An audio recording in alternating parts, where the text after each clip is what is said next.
2022 সাল থেকে চলতি বছরের ডিসেম্বর পর্যন্ত গড়ে 10 লাখের বেশি কর্মী বিদেশে পাঠিয়েছে বাংলাদেশ। চলতি বছর কেবল সৌদি আরবে গেছেন 7 লাখের বেশি কর্মী। বর্তমানে দেশটিতে যেতে একজন পুরুষ কর্মীর খরচ করতে হয় প্রায় 5 থেকে 8 লাখ টাকা। আরেক শ্রমবাজার মালয়েশিয়ায় যেতে চলতি বছর অনেকেই 6 লাখ টাকা পর্যন্ত খরচ করেছেন। 2020 সালের পরিসংখ্যান ব্যুরোর তথ্য বলছে, পুরুষ অভিবাসী কর্মীর নিয়োগ ব্যয় নারী অভিবাসী কর্মীর নিয়োগ ব্যয়ের তুলনায় প্রায় 4 গুণ বেশি। দক্ষ পুরুষ অভিবাসীদের ক্ষেত্রে এই ব্যয় 4,27,217 টাকা, যাদের মাসিক আয় 29,477 টাকা। অদক্ষ অভিবাসীদের ক্ষেত্রে সে ব্যয় বেড়ে দাঁড়ায় 4,77,927 টাকা। আর গৃহকর্মীদের বিদেশ গমনের খরচ পড়ে 1,18,964 টাকা। মাসিক 16,678 টাকা বেতনে এ ব্যয় তুলতে তাদের সময় লাগে প্রায় 7 মাস।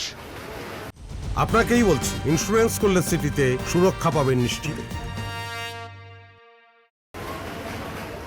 সরকারি এই আয় ব্যয়ের সঙ্গে বাস্তবতার চিত্র ভিন্ন।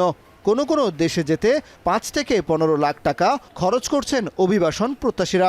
এই ব্যয়ের টাকায় একটি অংশ চলে যায় মধ্যস্বত্বভোগী দালাল বা দেশের সাব এজেন্টের পকেটে।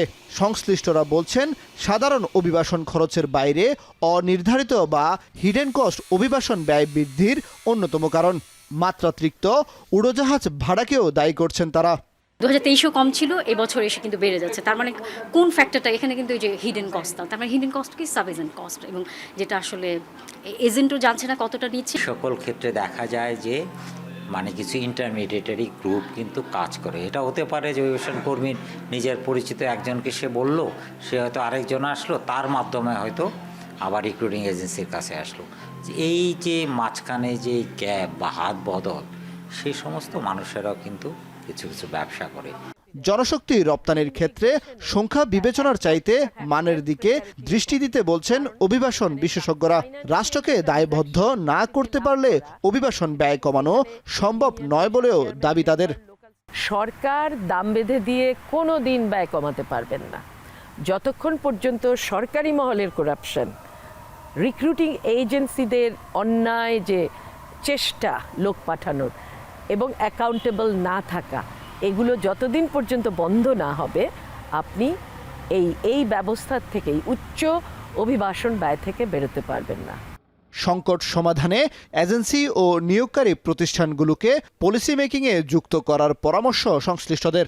দালালের দৌরাত্ম্য কিভাবে বন্ধ করা যায় সেই পথও সরকারকে দেখাতে হবে বলছেন রিক্রুটিং এজেন্সির মালিকরা। কামরুল হাসান, জনি, এখন, ঢাকা।